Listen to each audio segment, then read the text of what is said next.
MIM नेते इम्तियाज जलील यांच्या एका वक्तव्यामुळे महाराष्ट्रातील वातावरण तापलंय।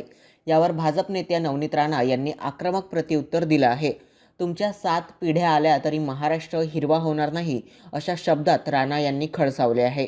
मला वाटतं इम्तियाज जलील आपली औकात आणि आपली परिस्थिती विसरले आहे। त्यांनी जे म्हटलं की सिर्फ मुमरा नहीं, पूरी महाराष्ट्र को हरा करेंगे, छत्रपति की औलादें और छत्रपति के भक्त और उनका खून हमारे अभी भी शरीरों में दौड़ रहा है। तुम नहीं, तुम्हारे 7 पीढ़ियां ऊपर से नीचे आए तो वो भी हरा नहीं कर पाएंगे महाराष्ट्र को। इतना एवढा मानसिकतेचे जे पद्धत आहे, मला वाटतं की इम्तियाज जलीलला तमीज हा विसरलेला आहे।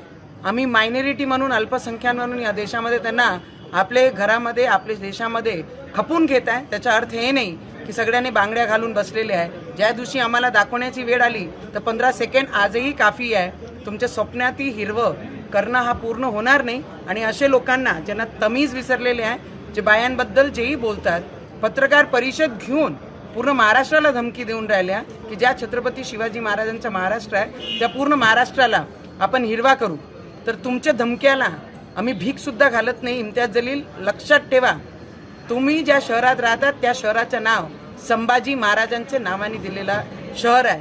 आणि तुम्ही जर बदतमीजी सोडली नाही आणि महिलाबद्दल आणि या महाराष्ट्राबद्दल अशब्द बोलणं सोडलं नाही तर तुम्हाला या पूर्ण महाराष्ट्रामध्ये, जिल्ह्यामध्ये हिंडण्यासाठी किती त्रास होईल तुम्ही लक्षात आणून घ्या एकदा त्याचं।